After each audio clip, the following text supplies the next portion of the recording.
Hello, everyone. Chief McPhee from the Chief C4 podcast. Hope everyone's doing well. This episode is real special to us. It's a throwback episode back to July 22nd of 2017, nearly 3 years ago. We were up north on a summer vacation at my mom and dad's place in the Straits of Mackinac, and we had the opportunity to put a little podcast together on the deck of mom and dad's house and overlooking Lake Huron. And on the podcast, we have my sons, Hunter and Dylan, and my dad, Bucky McPhee, the multi-term county commissioner, and born and raised in St. Ignace, Michigan. And we talk a whole bunch about living in the UP and all his experiences working on the Mackinac Bridge for 30 plus years. And he's led a pretty adventurous life, and he's going to talk about some of the things that he's seen and did up there. Great storyteller, he's got a great memory. And the boys talk about some of the trials and tribulations in sports and that kind of stuff that they're going through right now on at the time in 2017 that they were going through when they were in school. So hope you enjoy this throwback episode of the Chiefs C4 podcast.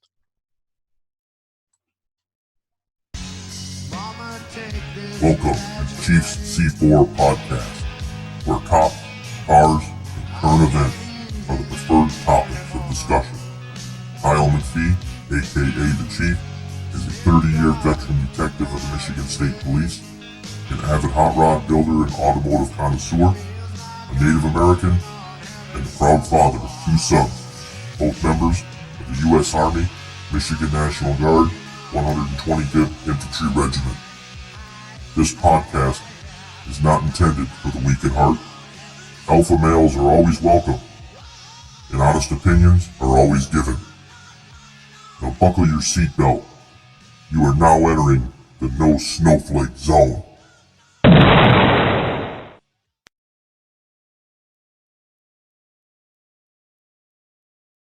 What's going on, Dill?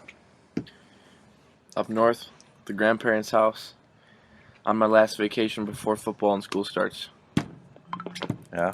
Yeah, it's nice up here. It's not humid and scalding hot, 87 degrees every day, so it feels pretty good up here. All right, so today we went out and shot some guns and shit out at Uncle John's property.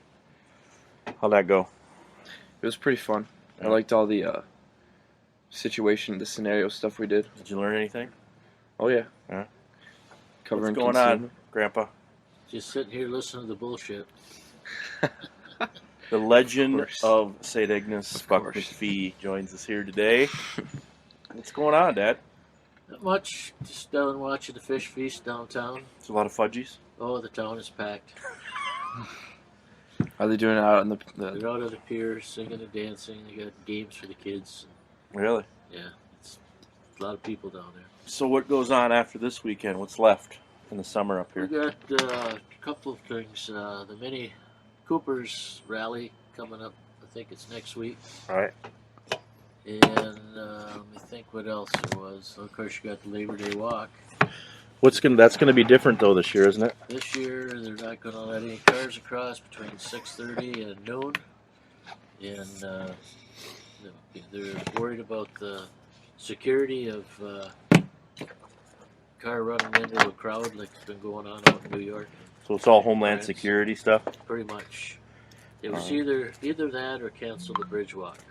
So they're just gonna shut the bridge down to vehicular traffic during the walk. Yes, the only thing that'll be allowed out there is ambulances and buses to pick the people up on one side or the other.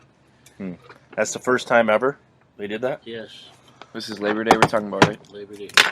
Was But it? they're putting notices out everywhere from all the surrounding states to explain it, so people will know that are here that they either have to wait till after the thing or go before. Right.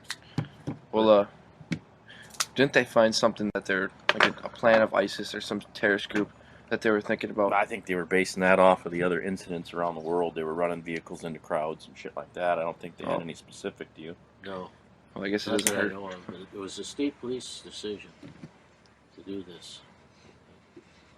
Guess it's better to be safe than sorry. Yeah.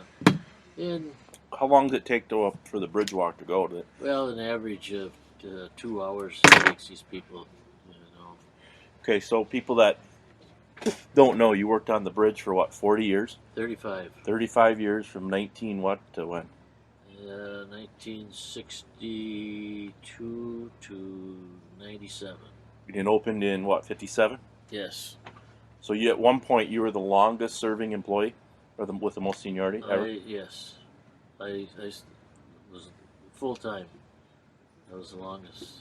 So you had a lot of crazy stories when I was growing up about the bridge. Oh, yes. And if I remember, my memory, I've been whacked in the head a few times, so my memory's a little short. But if I remember More than a right, few you were times. on Good Morning America, Yep. right? They Yep. came to the house and they filmed out on the deck. Yep.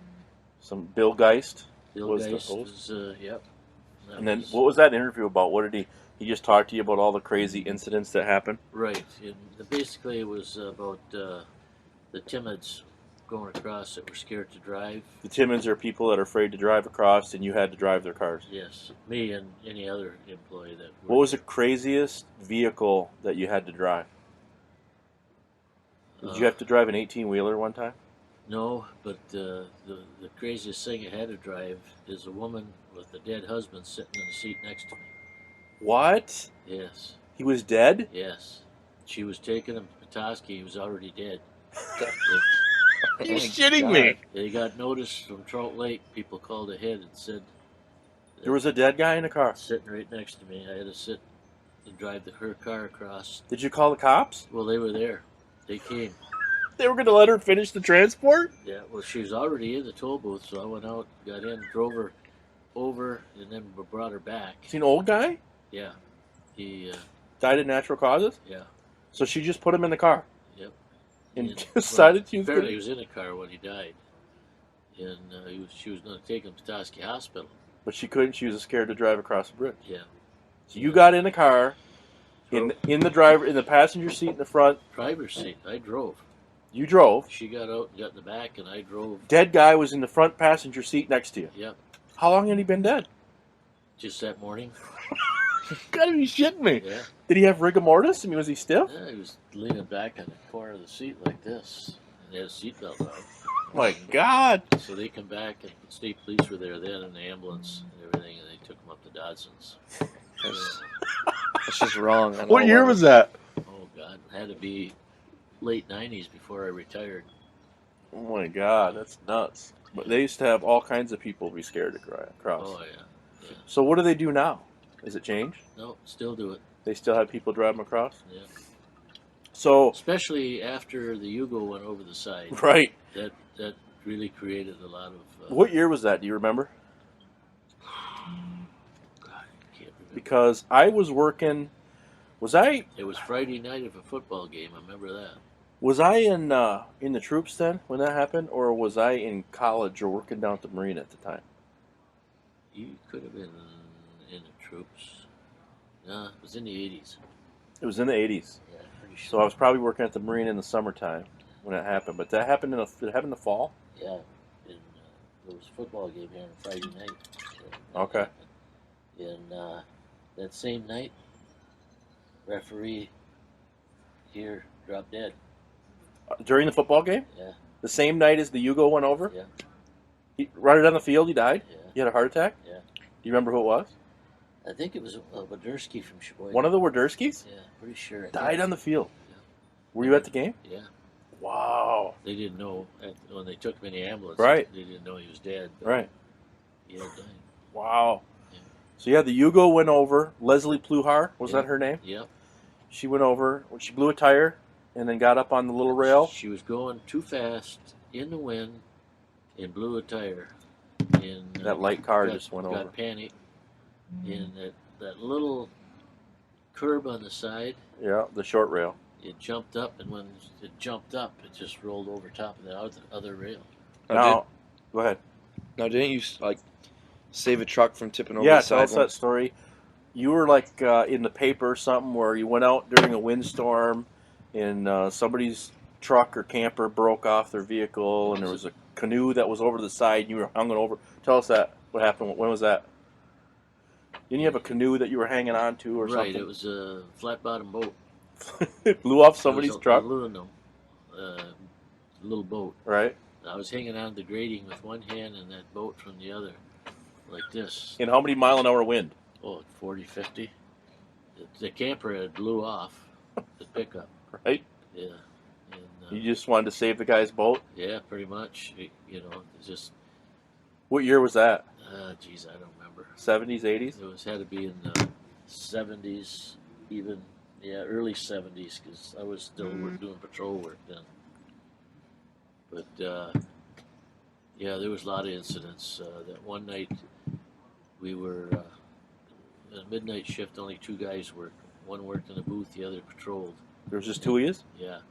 And you work both ways at midnight to get traffic both ways. Okay.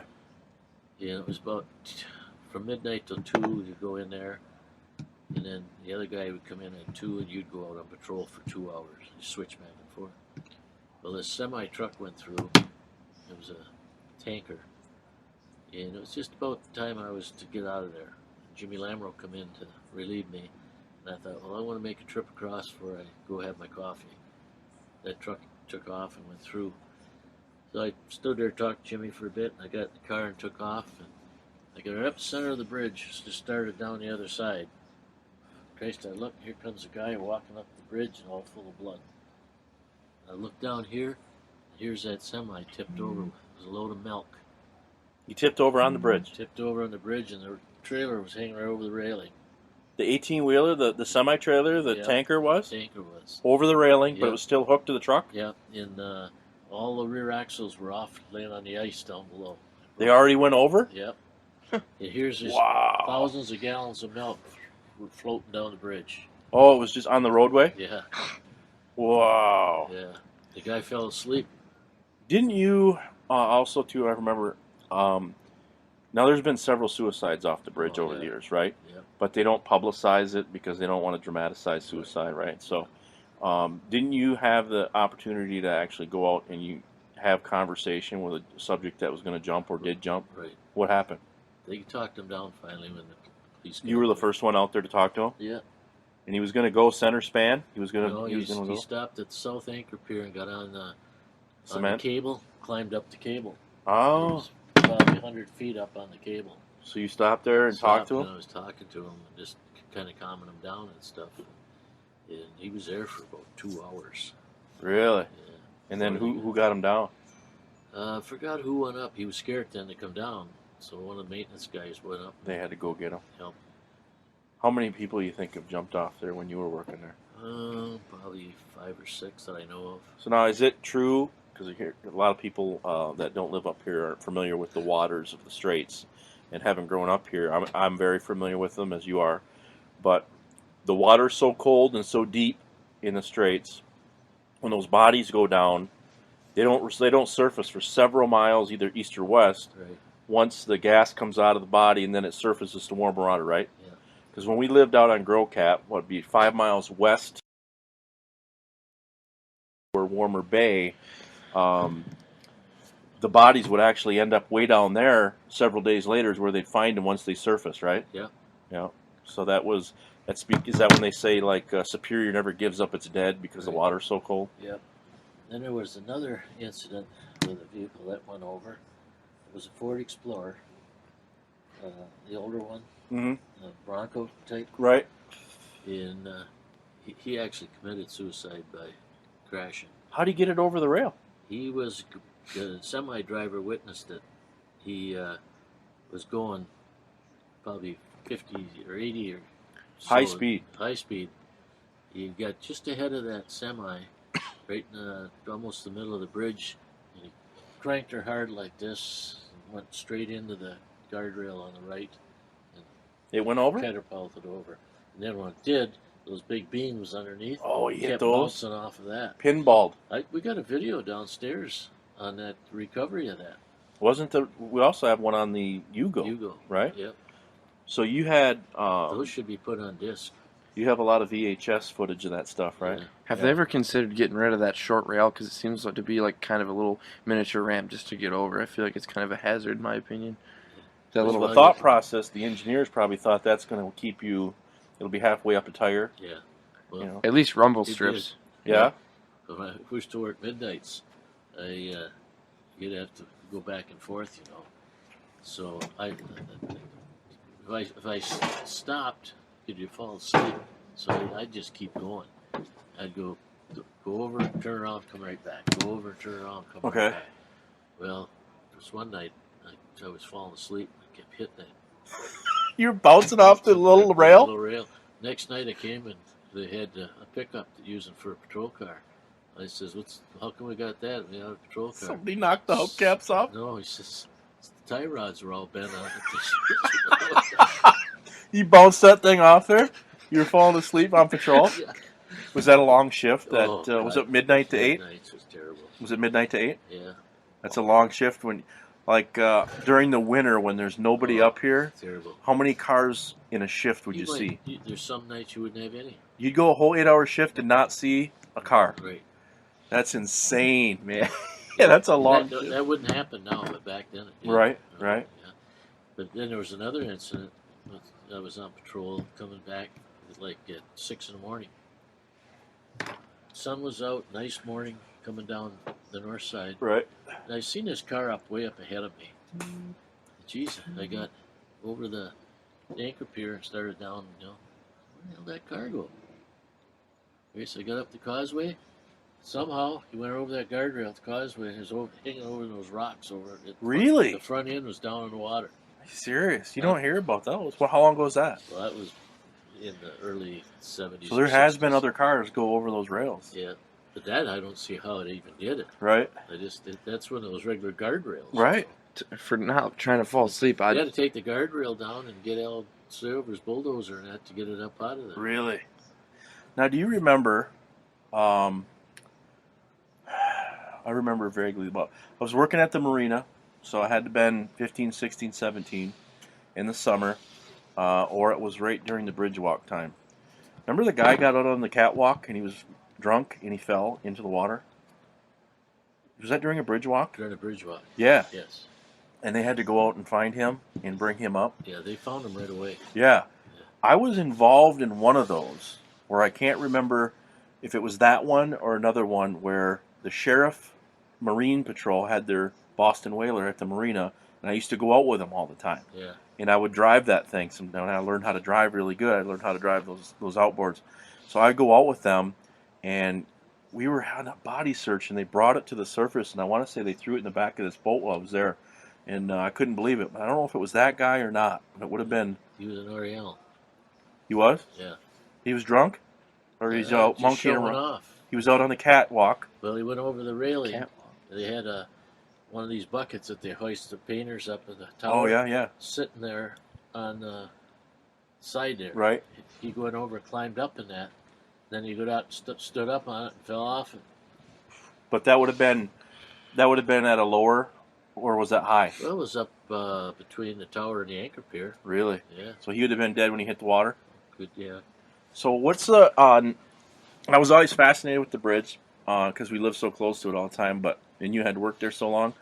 Now, you told me one time that the joints in the bridge contract and that kind of stuff, but what was even more scary that people don't understand is that bridge can move like 6 feet either way from east to west, right? Total 16 feet. 8 feet one way and 8 feet the other. So it actually sways that far. It was designed that way? Yes. Why? For the expansion, For the wind and... for the wind. What it does is when the wind blows, it'll just gradually go over like this. Right? It'll stay there till the wind lets up. Okay. And then it comes back to neutral? Gradually comes back to neutral. Really? Yeah. And it actually does that. That's crazy. And that was D.B. Steinman's design, Yeah. right? And he said that bridge would be indestructible Right. in 1957. Okay, What's and inside of those the suspension, the big round green things? cables. Those The cables. Those are solid cables. Oh, really? Those are, I forgot how many thousand The wrapped wires miles, that are miles. wrapped inside of those, and then they're wrapped on the outside with wire all the way around. Yeah, it's miles of cable. Yeah. Wow. That's what makes the suspension part of the bridge, right? That And- video that shows how it's built is really Yeah, we still have a video of that on VHS. Yeah. And then another cool thing is the anchor piers are hollow inside, right? yes. That's some you can go inside of those, Right. like a tennis court almost, Oh, right? shit, it's like a racquetball courts in there. Wow. That's and what, then That's what the maintenance guys do when it's raining. They can't work. They go down there and they hang out down there. And, you can actually go in there and hang out. Hell yeah! Really? There's stairways going down, the big steep stairways. Now the towers themselves go up 550 feet, if I remember, from the water surface. Is that about right? Yep. Okay. And how far have you gone up in those towers? All the way? Right to the top. Now you got to go. How do you get up? You go elevator to a certain point. Elevator used to be to about 20 feet. Okay. Now it's about 35, 40 feet because they put new elevators. That's in. all they go up. Yep. You got a hand over hand the last 30, 40 feet. Like a metal rung ladder. Yeah. And I've never been there, but you said it's really tight up there. Whoa, you'd have a hard time getting through. Getting your some of shoulders through there. You mean it's that tight? that. Yeah. The manholes like this. You get claustrophobic. Oh yeah. But those guys go up there. So and you told me this. The top of the tower is like as wide as a roadway. It's Oh, wide. shit. Yeah. Can you feel the towers moving when you're up there? You can't. That's crazy. Well, not when maybe when It's really windy. you might. But now they give people tours up there, Yeah, right? Yeah. Wow. They raffle them off. Really? To make money. Wow. Like this one board I'm on, Home of Mackinac County, Right. that builds these homes Yeah. for local income. We put an auction on every fall, and one of them is the bridge tour. Really? Made $5,000 last year. Somebody bid for it. They wanted to go up there that bad, huh? Yeah. Wow. That's cool. Now, what about? I was reading some things on when the bridge was when it was built. The center span is, of course, the highest, and the water's the deepest there, right? Right, There's 150 a feet. huge canal that under the water, and it's what? How many? 300 feet deep? That water from the surface down. 150. 150 feet is the deepest water out there. Yeah. Okay, I thought it was deeper than that. But if you fell off the center span and hit the water, it'd be like hitting cement. It Yeah. knocked the wind right out of you. How far is it from the water to the deck? 200 feet. So you're falling 200 feet. You'd hit that, you'd be dead. Yeah. Only the only way No, it's you want 150 feet. From the deck to the water? Yeah, the lower deck, the lower part. Okay. the only way you wouldn't die falling off there is if you somehow disturb the surface tension of the water and went in a certain way, but you're pretty much just Probably still break your leg yeah, if you you'd went in probably feet still get first. hurt. Now, I remember too, there's been aircraft that have flown under the road deck Yeah. between the towers. One time that they know of, and that guy got. Was it like a Cessna or something, No, or it was an Air Force jet. it was like a military jet? Yeah. He flew under the road deck. He got kicked out of the Air Force. Did he really? Yeah. Did you see it? No. Didn't. And then you've had smaller aircraft try it, or Yeah. that they know of. They've had a couple, but then they had one airplane hit it. I didn't know that. Oh yeah. When was that? Probably in the 80s. What did he hit? The cables? Underneath? No, on top.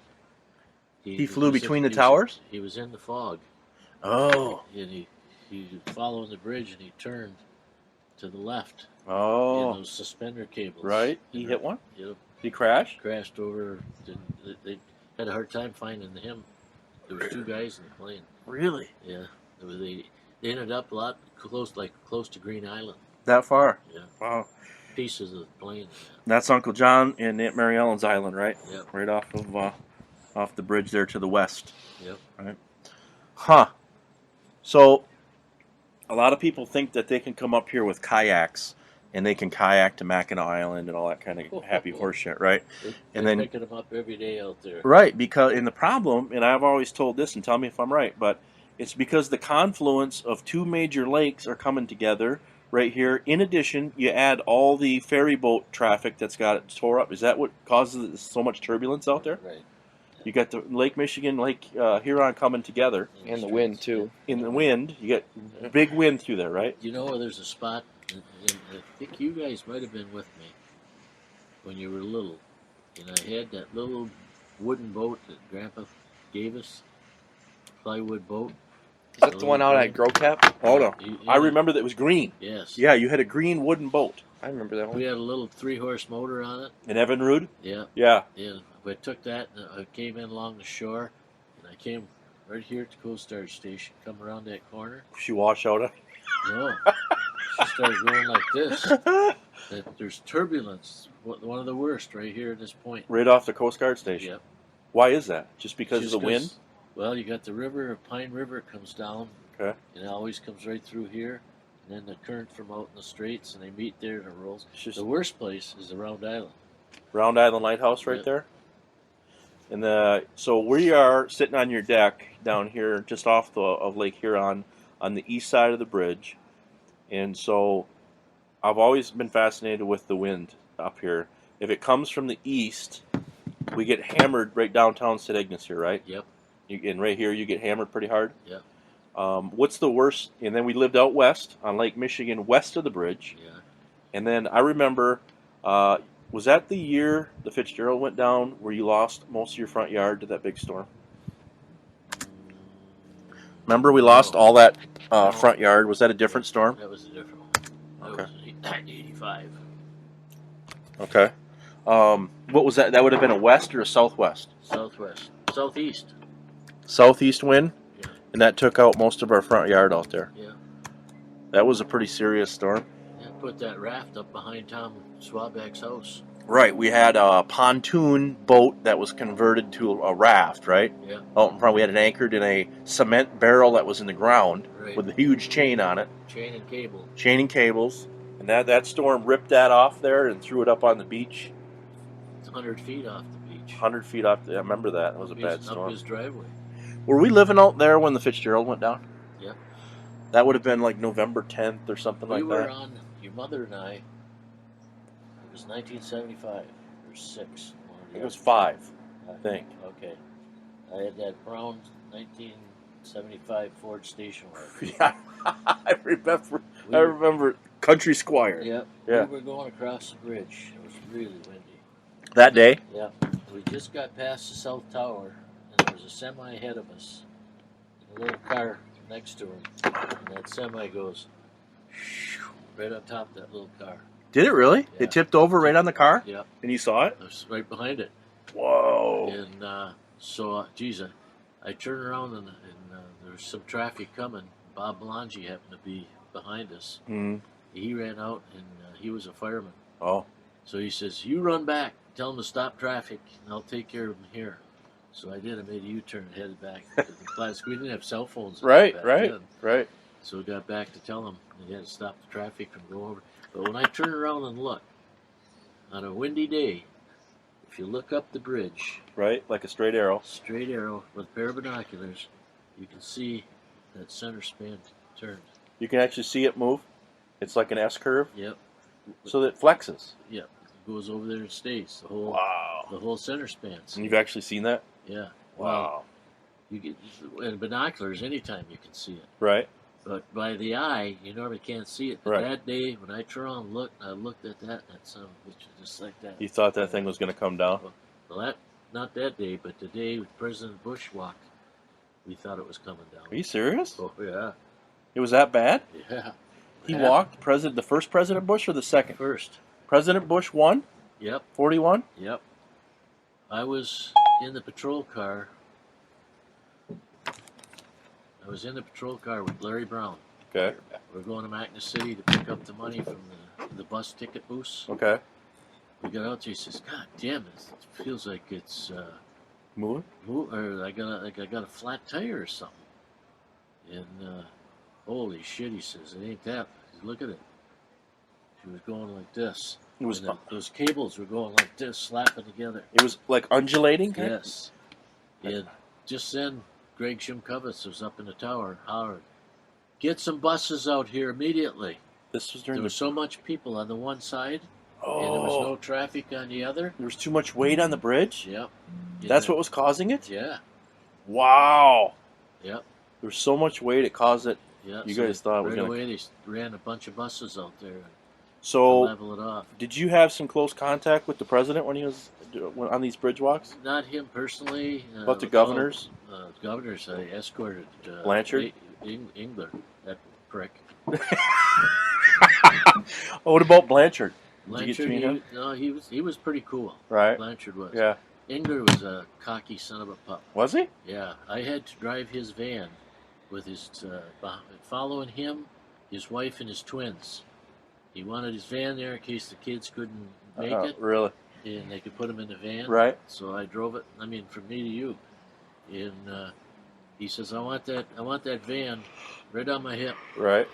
Well, it was almost impossible. It kept people were trying to get in between. Oh. All the National So Guard. you got too much distance? Yeah, and the National Guard are standing there and everything. Right. He turned around and said, "I want that on my hip." I says, "You got two guards here. Stop these people from going between us." I hollered right back at He him. chewed your ass? Yeah. Did he really? Yeah. Oh, shit. I says, "You got all these people in between. These National Guard just standing there not doing nothing." Jesus Christ. Yeah. So you went through a bunch of governors on the bridge, right? Yeah. Who was the governor when you started there? Remember? Romney. And then it was who? Williams? No, he was before Romney. He was before Romney. Who was after Romney? Guy from Traverse City. What the hell is his name? Owns the big store there in Traverse City. I don't remember who the governor was. Yeah. That far back. He was pretty popular. What year would that have been? After Romney? In the 80s. In the 80s? Before Blanchard? Yeah, before Blanchard. God, who would that have been? Oh, I'm trying to think. Not G. Menon. No. No, it was, Look it up, Mondale. I get you. Punch it into your Google machine.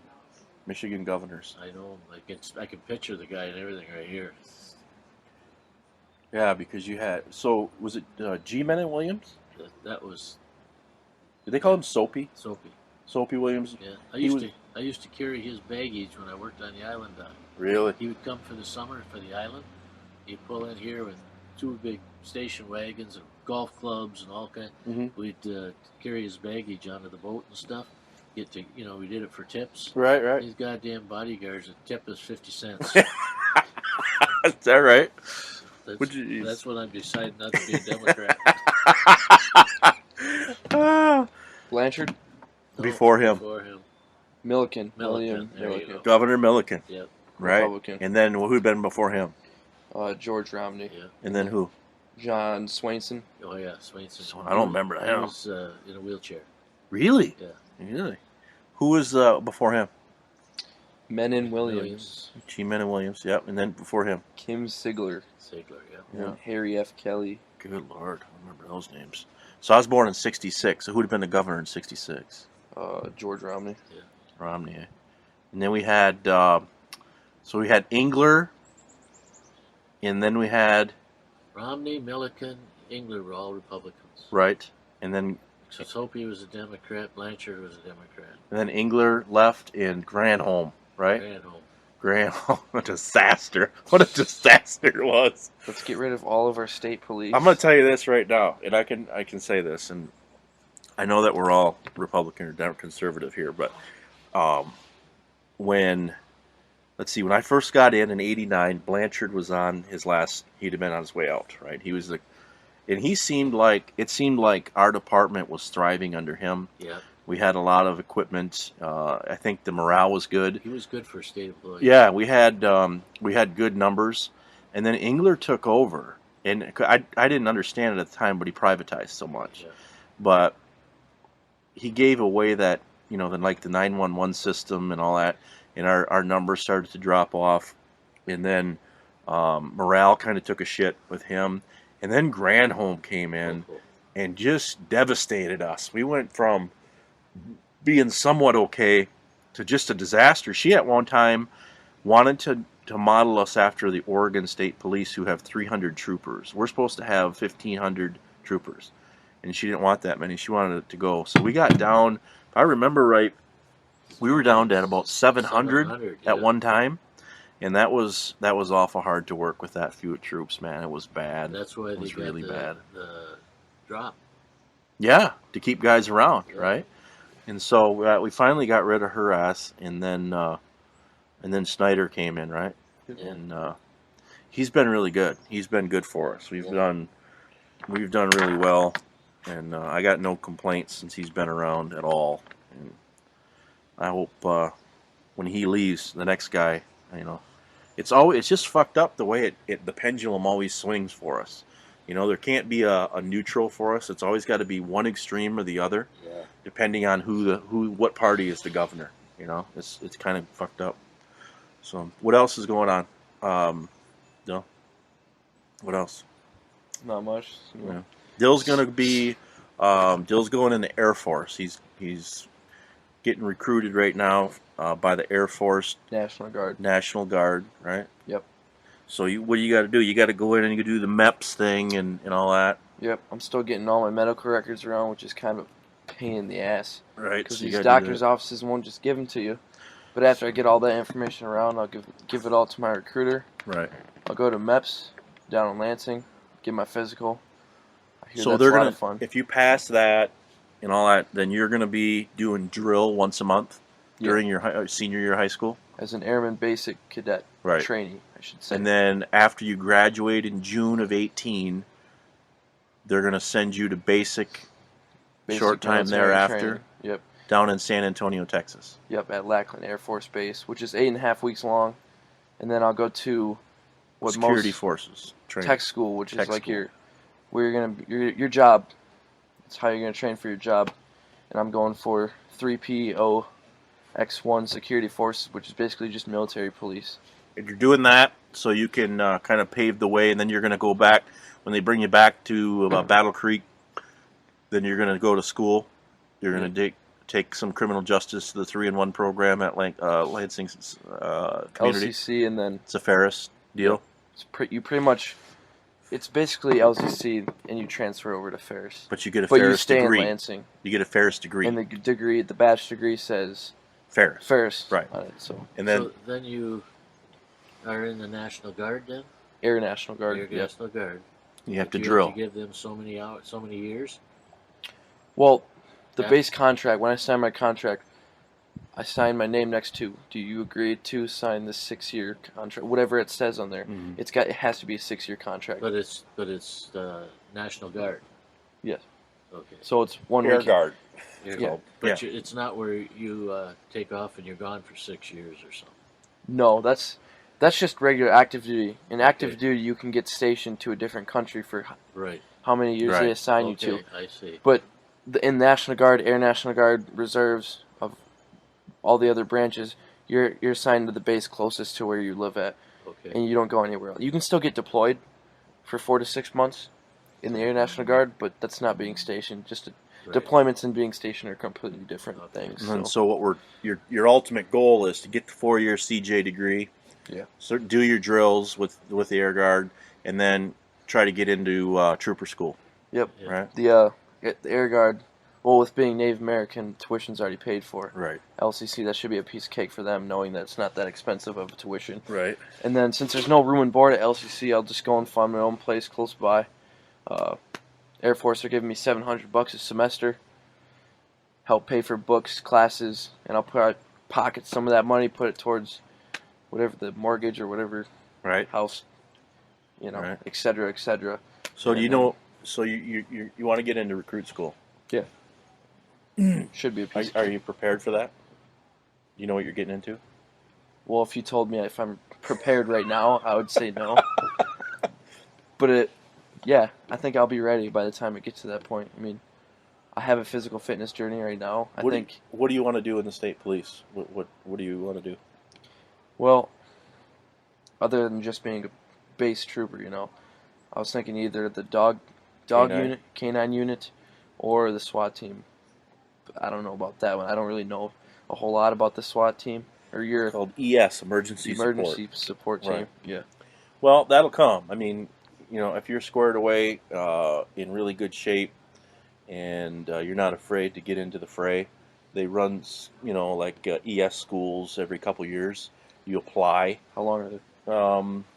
It's like a 3-4 week gimmick where you go down to Battle Creek at Fort Custer and they keep you there, and then you do all the stuff. But Yeah, the same with canine. That's the same thing they do. Do they have to go all over the state, like that one team? Yeah, I mean, if there's like a barricaded gunman in Grand Rapids, what they'll do is they'll poll all the ES team members who are closest to the incident, and they'll start sending them that way. And then if they need more reinforcements, they just kind of radius it out. So do you have any stationed at Lansing Post or First District over there?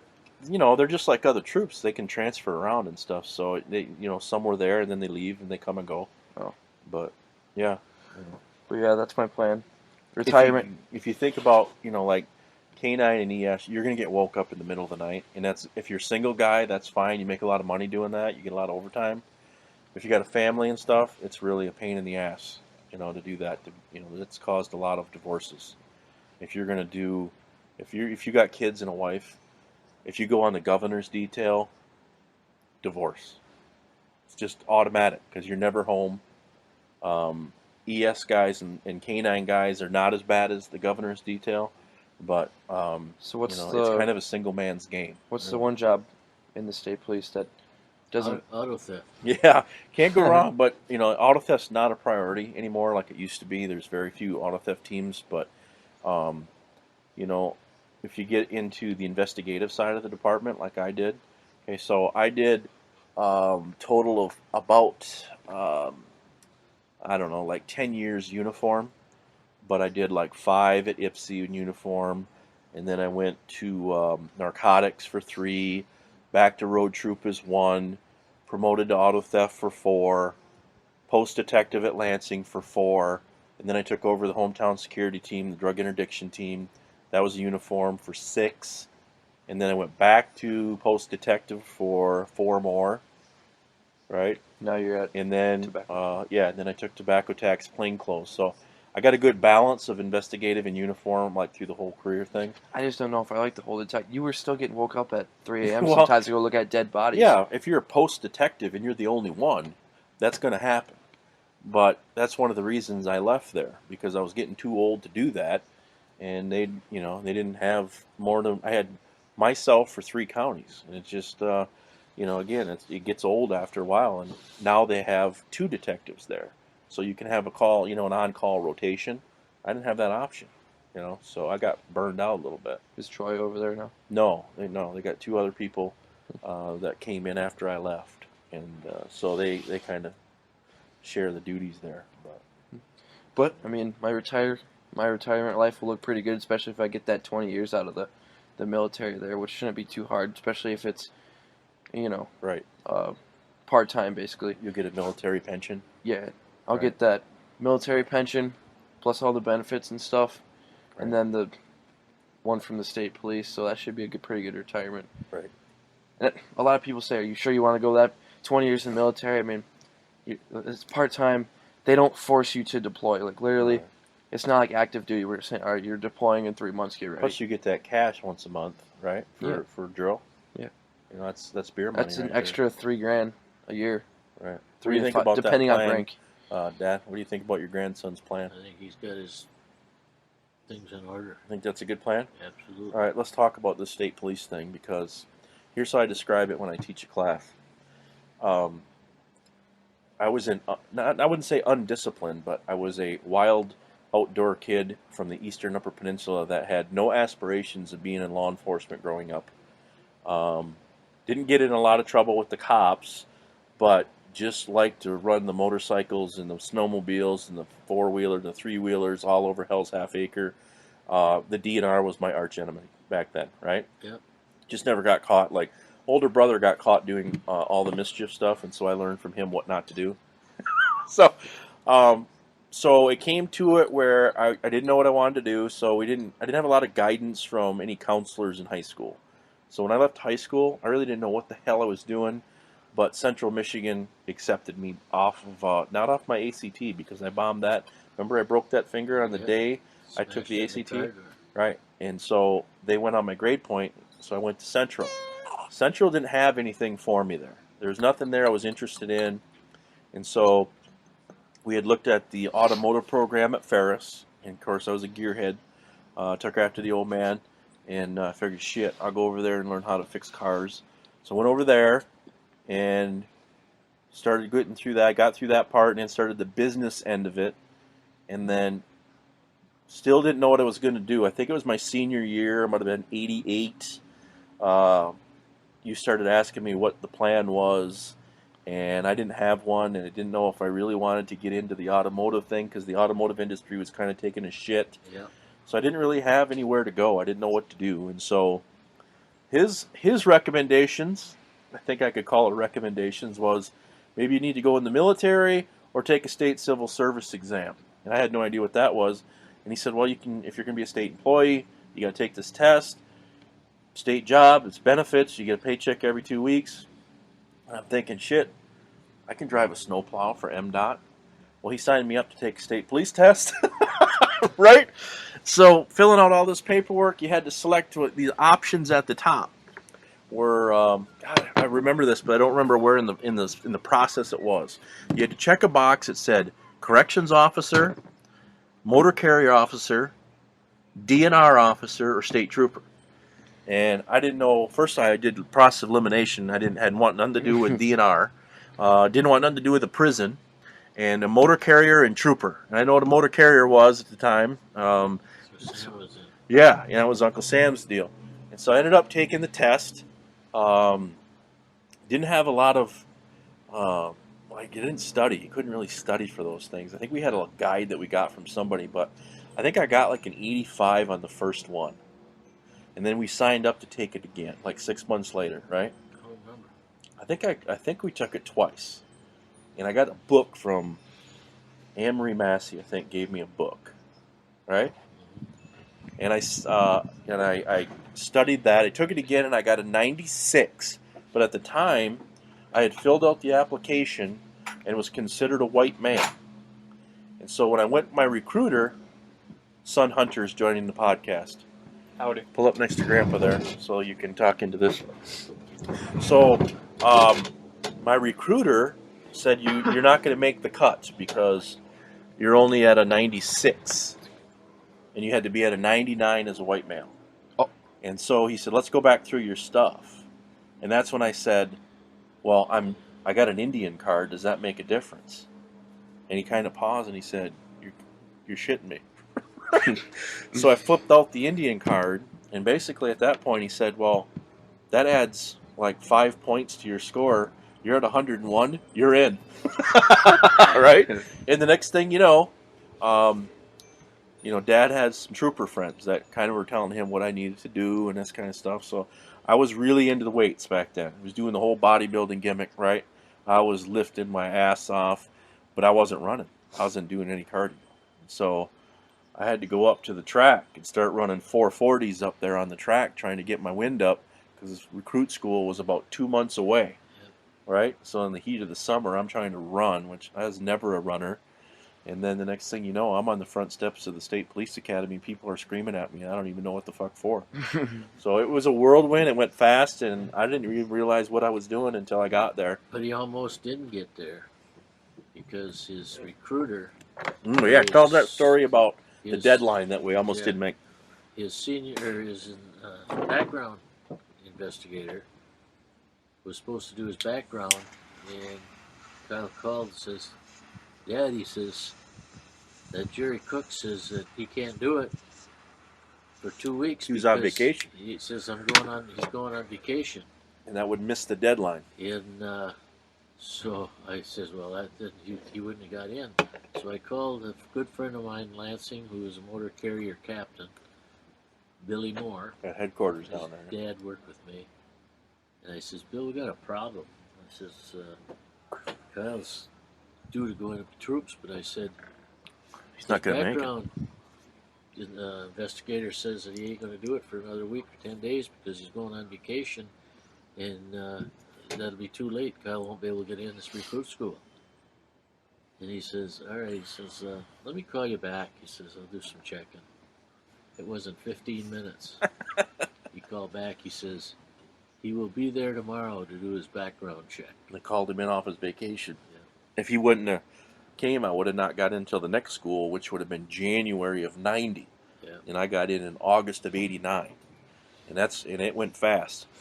So I went, here's a story I remember. So I had to go to Lansing to do the psych eval, the agility test, the oral board interview, and all that kind of shit, right? So I go down there for the oral board interview, and it must have been 95 frickin' degrees down there. And I remember I wore like a button-up shirt with a tie. You had to wear a tie. And so I don't know anything about military, and state police stuff, really. So I go to headquarters. I do this oral interview with a panel of 3 people. And apparently they liked what I had to say. And they met and they came out and they said, you scored 100%, you scored high on this. Next step is you got to go across the parking lot to the other building, and that's a personnel. There's a sergeant over there who will get you ready to go for everything else. Excuse me, there's a plane flying. So I walk across there, and it's really fucking hot. And I go in this secretary, I tell her who I am. She's like, yeah, Sergeant Grady's upstairs. He'll be right down here to hang. So on the walk over, I was fucking sweating, right? Because it was so hot, and I was in that room with those people. I rolled my sleeves up, like halfway up my arms, because it was so hot. This guy came down. He was a black sergeant. He came down, and he looked at me, and he just started screaming at the top of his lungs, who the fuck do you think you are? You come in my office looking like that? And I'm like, what in the fuck is this guy talking about? He was pissed off because my sleeves were rolled up, right? So there's another spin-off to this story. And so I'm like, oh, geez, fuck, sorry, So I roll him down, and he's chewing my ass. And so I go in, and he's doing all his thing, and I leave. And I go through recruit school, and make it through, and I get assigned to Ypsilanti Post. I didn't learn my lesson. Because in 1990, it would have been 1990. So I get there in 89, in December of 89. And the following fall, I started doing Michigan football games on the sidelines. And so then the following year, 92, we were assigned to a football game. And Michigan was really good that year, and I was on the sidelines, and again, it was like 95 fucking degrees on a September day, and I believe they were playing Notre Dame because Desmond Howard made that Heisman Trophy catch in front of me, and I ended up in the middle of Sports Illustrated magazine, right? In the magazine, which I'm right in the middle, here is Trooper McPhee standing on the sidelines with his sleeves, again, rolled up, his long-sleeve uniform shirt rolled up. And, I didn't think anybody would see that. Well, the post commander called me in like the next Monday or Tuesday, whenever that magazine came out, it been the next week or whatever. And he had it open on his desk, and he said, that would be you. And I said, yeah, you pretty much got me. Full spread in Sports Illustrated. And I got my ass chewed again for having my sleeves rolled up. So a lesson learned is when you go to a formal thing for the state police, don't fucking roll your sleeves up, whatever you do. See, now you don't have to worry about that because they'll issue the new troopers the short-sleeved uniforms during the summer. Well, no, they did then, but back then, and it's still to this day, they'll switch from uniforms to long sleeves sometimes on September 1st. So this might have been October when we went to long sleeves, but it was hotter than shit for that particular day, and I rolled them up. So yeah, don't roll your sleeves up, whatever you do. I won't. What about the motor carrier? What about it? That job in the Michigan staff seems like good. They have really bad benefits. They don't have anything. The retirement sucks. You lose medical when you retire. They make half of what a trooper makes. Is it because it's easier or something? Just Not easier. They're not certified police officers. They don't have an MCOLS license like we do. They don't carry off duty. They can't make arrests outside of traffic enforcement arrests. Oh, that's dumb. Yeah, so they're limited in what they can do, and they make half. They make half of what troopers make. Wow. So, and they go, and their recruit school is like 12 weeks, and the troops go 18. So you only have to go 6 more to get the I thought it was a 22-week tour. It is now. I think mine was 18. It might be 22 now. It depends on what time of the year it is when there's holidays and stuff. But, and then go figure 28 years later, here we sit, right? And I got 36 months to go. It go by fast? Oh. Huh? You did shit. Did it? What'd you think when I got in and they sent me to Ipsy? Holy shit. Wasn't ready for that, was I? Best thing the department could ever did, though. Yeah. Send me down there and learn the job. Here's what they didn't. Here's what I didn't get prepared for.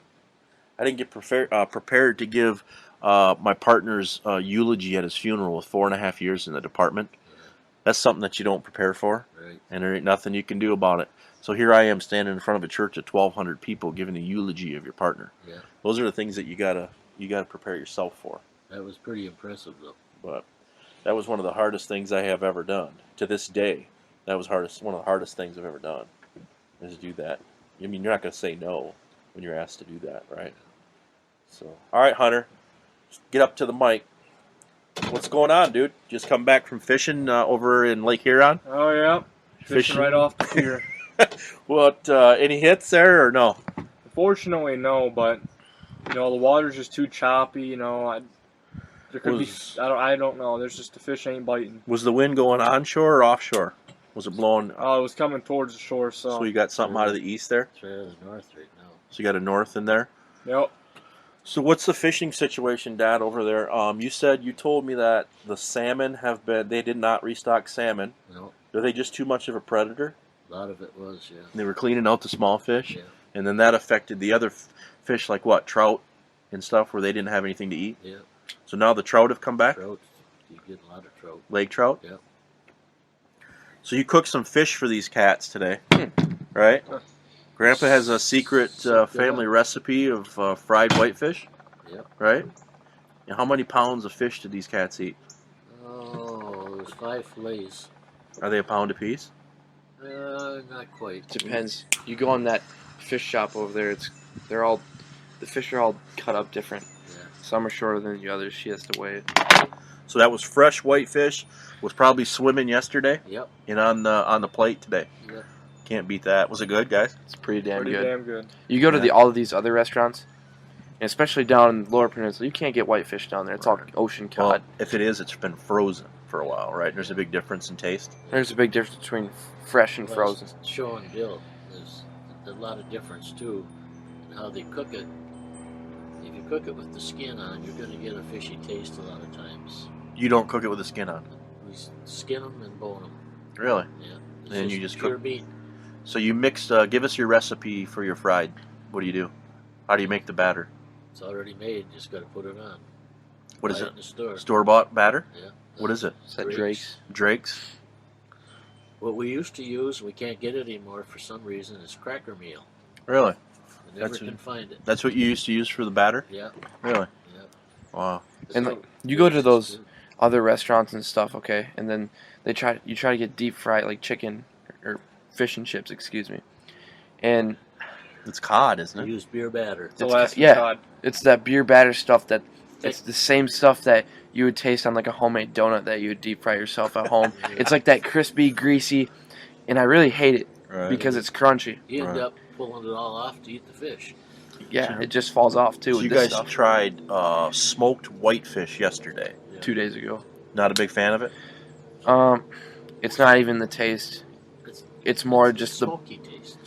Is there a lot of bone? It's just the bone. Like you think you got all the bones out of it until you eat it, and then you're like chewing on a piece of floss. And you're like, what the hell? What do you think, Hunter? It tastes pretty good. It's just trying to pick the bones out of them is convenient, especially when you swallow it. Listen, Jet ski. no, that's a scarab. Scarab. Yeah, in the background over here we got Lake Michigan, about a quarter mile from us. In the background you can hear a high-speed boat going by here. It's probably Could be the a Coast Guard, too. big cigarette boat's just pounding out there. How about that one Coast Guard boat, or that it was a Homeland Security Homeland boat? Security We saw came that around. one time. Yeah. It had 4 Outboards. outboards on. 200 outboards. Yeah. Was that when I was on the jet ski or something? They came around there. Yeah. Or, Someone needed to be saved. A person had hit a shoal back near Oh, the Straits of Mackinac, so they came flying around the corner there and came into port That was a at few a years mayday ago. call. And so, you get these the Coast Guard and the DHS up here, whatever they were. I imagine they probably get pretty bored up here.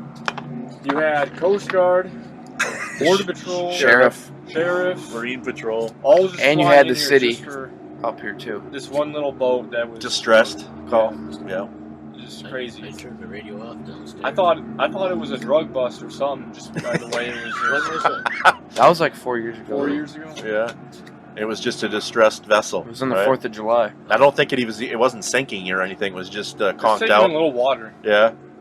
Yeah. That's funny. but I mean they That's had gotten it to port, so it wasn't a big Yeah. deal. Yeah, there's a big misconception that up here where a lot of people, they don't know the water up here, and they'll bring, right, Dad? They'll bring these boats that are bow riders, Yep. and they get out in those 5-6 footers, and they turn basically into a scoop, right? Because they don't know how to ride those big waves. Right. Do you think the agencies get pretty competitive up here, like the city, the sheriffs, and the state? Just because it's such a small town, I feel like they're fighting over. They do work together a lot, but there's still a little animosity. Right. Yeah, I mean, everybody wants to be, you know, I've seen this. I mean, out on the street too, everybody wants to be the first one there, and especially if it's a high profile and you think there's going to be some kind of media attached to it. You know, every agency wants to get there first and be the one handling it. So you know, I think at some point, you got to drop the ego and work together with other agencies, but that's very difficult. So. There's so many people here in town that are not against the cops and that, but they're anti-law enforcement. Well, there's so much of it.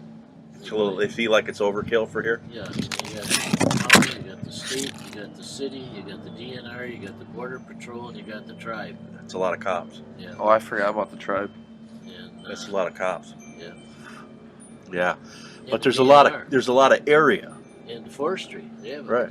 But there is a lot of area outside the city of St. Ignace. Yeah. I mean, you got a lot of ground to cover. Look at the troops. They're on Manistee every night. That's insane. Yeah. You know, they need to reopen that post out there. It's so, for those that don't know, you're a Mackinac County Commissioner, and you're in your, how many terms have you been in there? I'm on my sixth. Sixth term as Commissioner, so you're probably the senior Commissioner on the board. Yeah. Okay. And 5th District? Yep. 5th District you represent.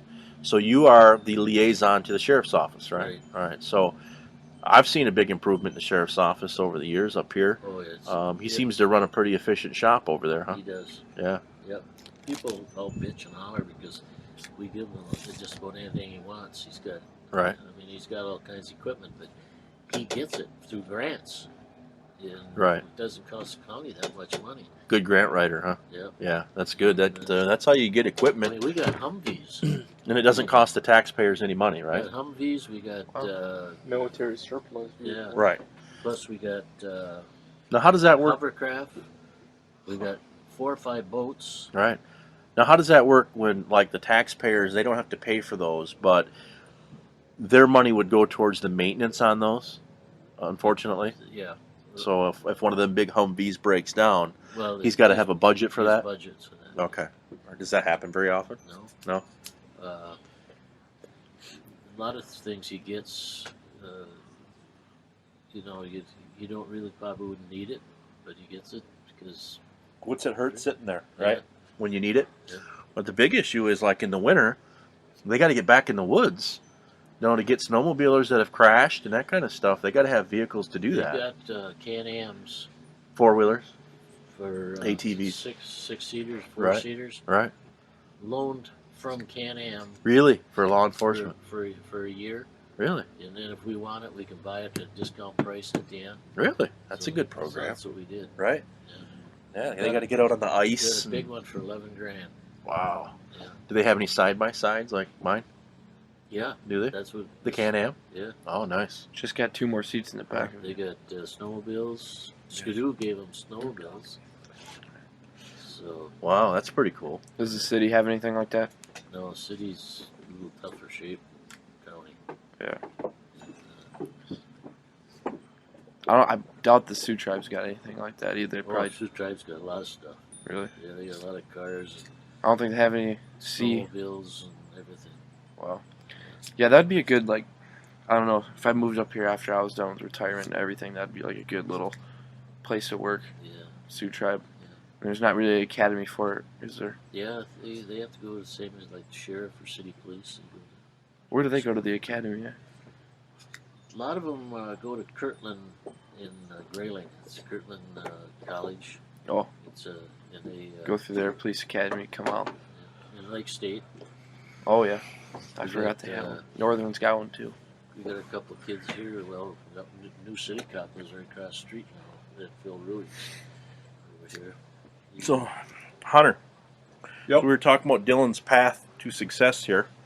So, what's your plan? You're going to, Get a sweater or something. you're at Central. You just finished your first year at Central, so you'll be a sophomore. Yes, sir.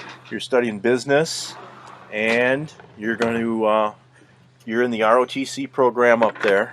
All right. So, what's the plan? What's the ultimate plan here? Well, my primary plan was, finish out this ROTC program here throughout the rest of college while, pursuing a degree in some field of business.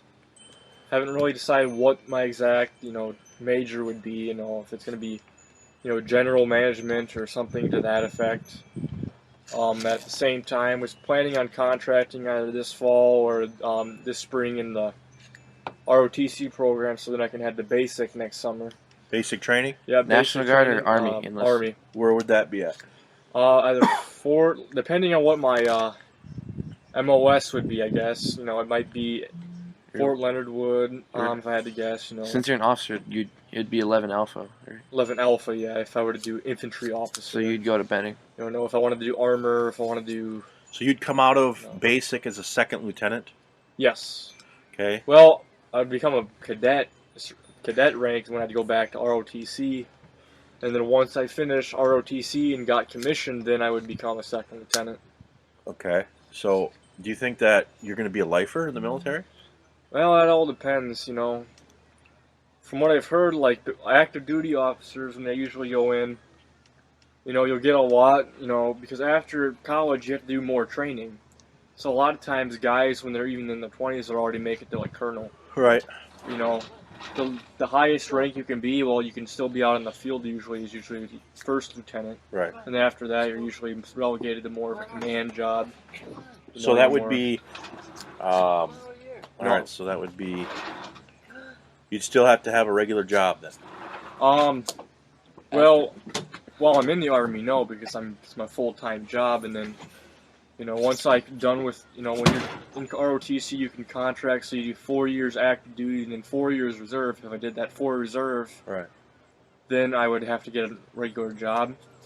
Or I can decide to, stay and do 30, usually it's like 30 years. 20 to get retirement. 20 and then get retirement. Well, what you could do is you could do 4 as active duty and do the rest as a reserve. Yeah. But even if you say you do 4 years and you want to be done, you still, it's a federal law, I think, that you have to do 2 years of inactive ready reserve, IRR, which is basically they call you once a year for 2 years saying, we still might need you, blah, blah, blah. And they're like the last people to get called out ever. I think the last time, my recruiter told me the last time the IRR guys got called out was back in like World War II. But that was it. So when you go back to school when? End of August. The end of August? Yep. You're going to be a sophomore. Yes, sir. Okay. Dylan, when do you start school? August 21st. Senior at Potterville. Yeah. And we actually... What? Yeah. They start August 21st. Yeah. You're not supposed to start till after Labor Day. No, they made a rule that you Eaton can't... County School District made their own rule. Really? Yep. All their schools are starting early. Yeah. And then they said, we asked why, and they said, well, we want to make the holiday breaks longer instead of the summer longer. And then we just found out that they go to school on Christmas Eve this year. Their break doesn't start until Christmas Day. They get out June 5th this year, though, instead of 15th. We started on the 26th last year. Didn't get out until June 15th. It's the stupidest thing I've ever seen in my life. I've never seen a schedule like this ever. Oh, but I mean... Teachers, they want the holidays longer. No, I think the teachers wanted a summer longer. Most teachers want to go to year-round, because that way the breaks are longer. Oh, jeez. Probably because of pay. They want to go to year-round school? Now, a lot of the older guys, like, Mr. Scard, Mr. Kyers, they like the long summer. Right. They're more traditional guys. So we haven't been real big fans of the high school, the school system. Hunter, scale of 1 to 10, rate the Potterville school system from your experience. 1. It was that bad, huh? It's just, it's a combination of, just... The teachers were cool. Some teachers were good. They were great. Okay, let's put it this way, My view on teachers is that you got to have good ones, and I know for a fact there were some good teachers that were in there, Right. I'm not talking about the ones who let you F around and do whatever. There wasn't a big... the ones that made sure that you knew your stuff and helped you out. So answer me this. When you went to college and you were a freshman at Central, did you feel like your high school prepared you for college? No, not really. Because you struggled with... you had a math class that you struggled with. Yeah. Algebra. I flunked it twice. Intermediate algebra, Okay. math 105. You know? just didn't have the basics that you needed to do it? I don't even know if it was really just that, and a lot of it too was just mentally going into college. You think time management was an issue for you? Yes. So if you had advice for a high school senior, you would say not so much the actual classes, but the time management was more important? Yeah. Organization, time management, can't go wrong with it. Can you get carried away with the social life when you get there? Yeah. Especially if you're someone who don't have a lot of self-control, You're literally surrounded by nothing but alcohol. At me next time, God bro. knows what other drugs. At me next time, bro. So it's you got to have some self-discipline, Oh, yeah. right?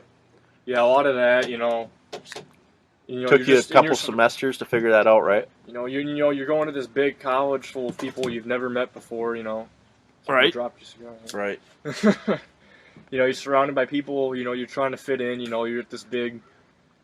I went to Potterville, I had 35 people in my graduating class. That's crazy. That's insanely small for a lot of people. When I tell them the first time, they're like, they ask me this question, I tell them that, and they're mind blown. It was a majority of it was dudes, right? Yep. It was a Sausage fest. And then you go to Central Michigan University, and it's a 4-to-1 girl to guy ratio. Right, a little different. You're literally surrounded by women. Dylan, what's your class makeup? How many you got? We got 57 in our class, and it's pretty even across the board, guys to girls. We had 58 in my class in the year of 58. Did you really? That's cool. Graduated 1958. Damn. That's cool. Let's talk about this football gimmick. Oh, God. So the old man signs up a 1-year commitment to come back on the sidelines with your new head coach, right? And I got the linemen, offensive, defensive linemen, and special teams. And I thought going into this that we'd have a little bit better participation in the summer, but I was kind of shocked when you have an average of about 4 or 5 people that actually are taking it serious. What do you think is going to happen here? I don't even know where to start. I mean, we go back to 5th and 6th grade, 3rd and 4th grade, 7th and 8th grade. Which I coached. Which you and Stan coached. We had 20 to 30 guys every year. We started in the 4th grade with 30 kids, I believe.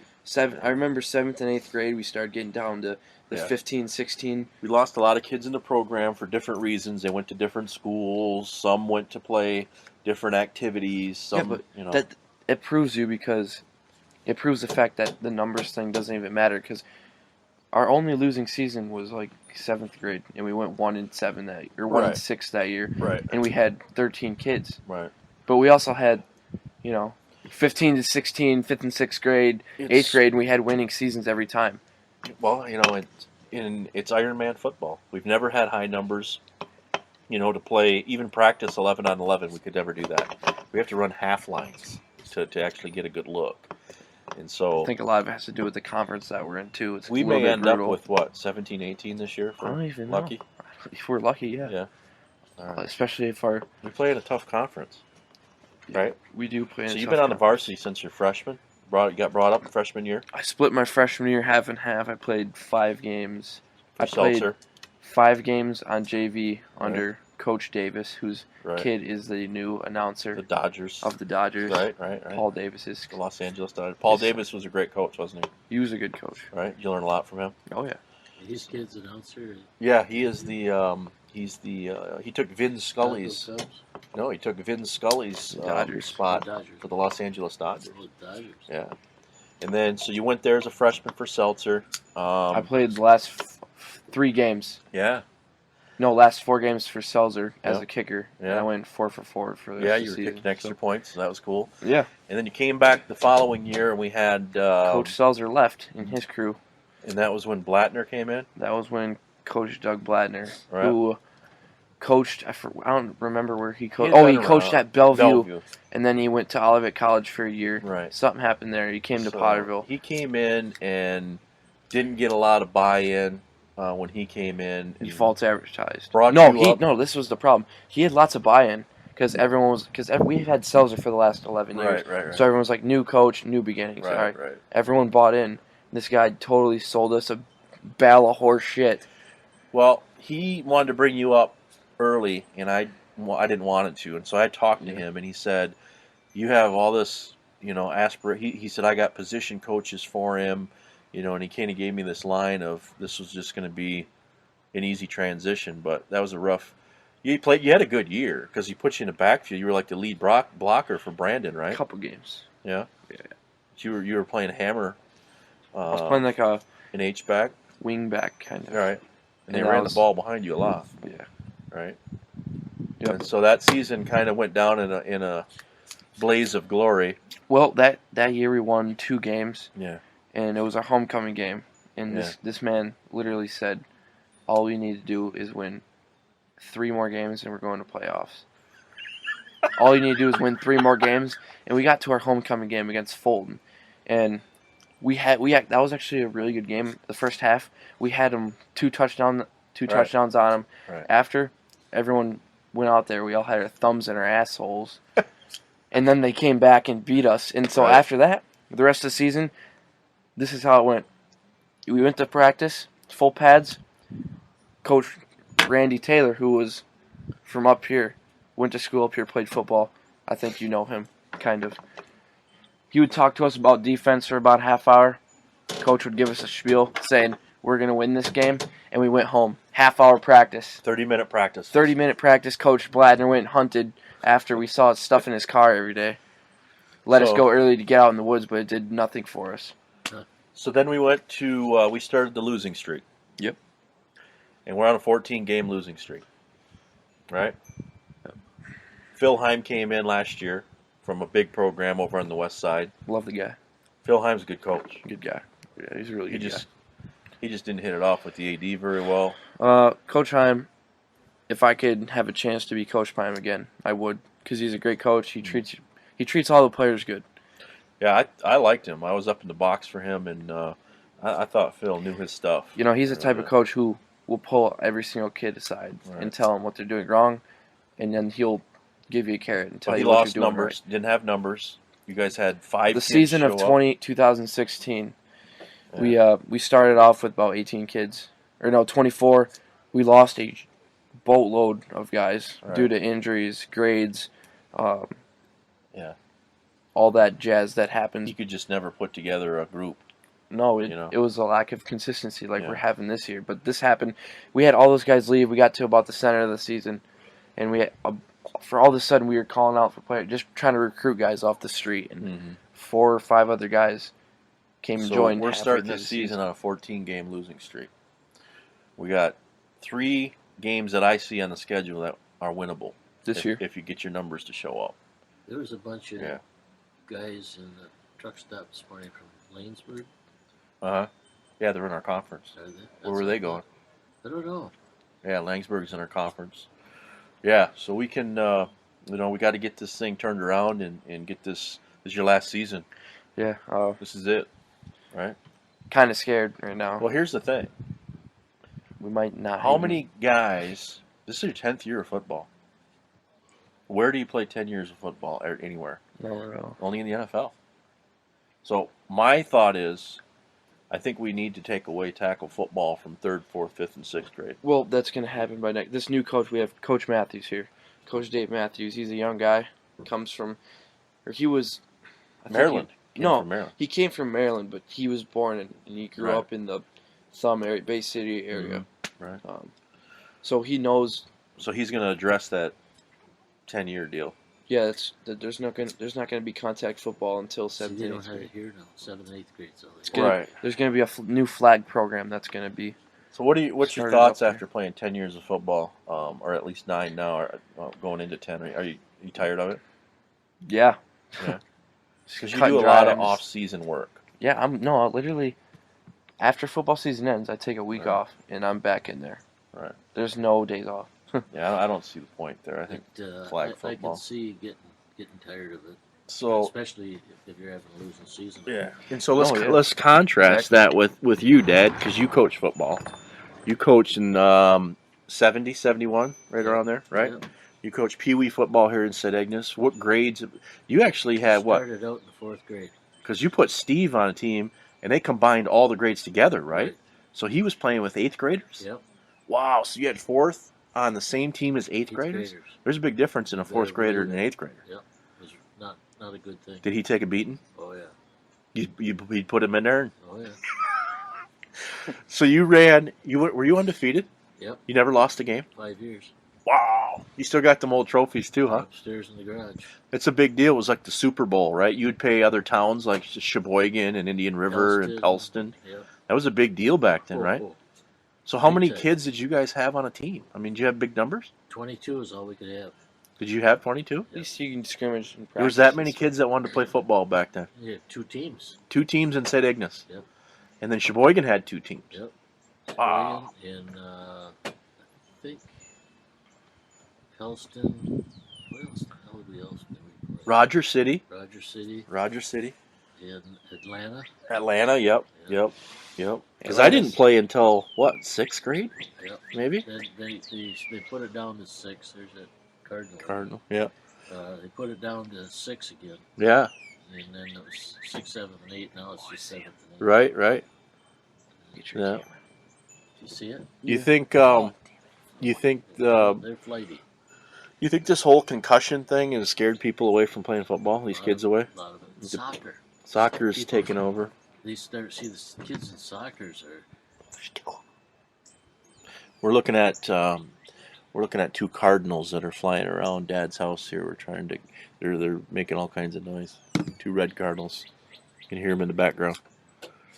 So Hunter, let's talk about your football experience. Oh, boy. So Hunter suited up in what grade? 7th grade. 7th grade, the only 7th year I grade. ever played football. One of the smallest guys on the team. The small. Well, no.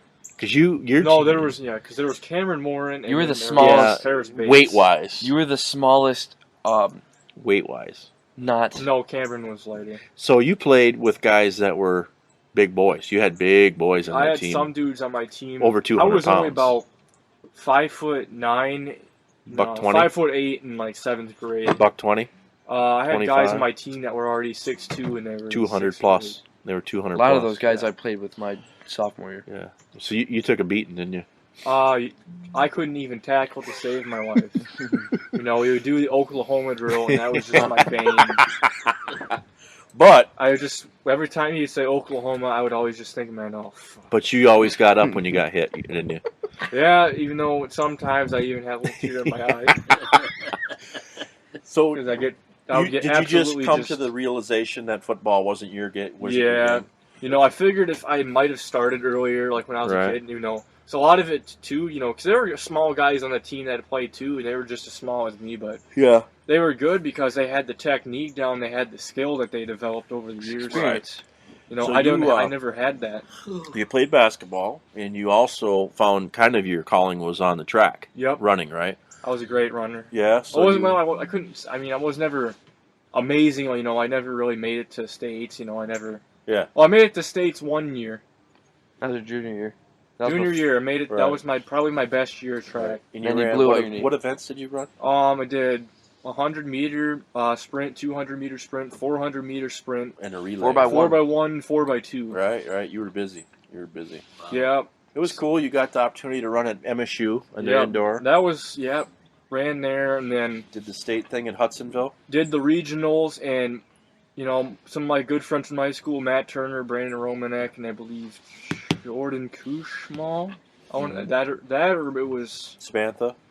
They no. all went to states, right? Yeah, we all went to states, but I had a little my I think it was a 4x2 team.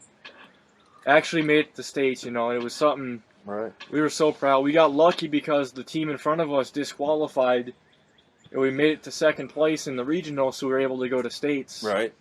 That was a relay team that went. Yep. Yeah. So we finally made it to states, and the day it went, it was 60 degrees out, rainy. I was cold. Didn't place. It just wasn't my day. Right. Got smoked in the early on in the early heats, but you know what? It's good experience.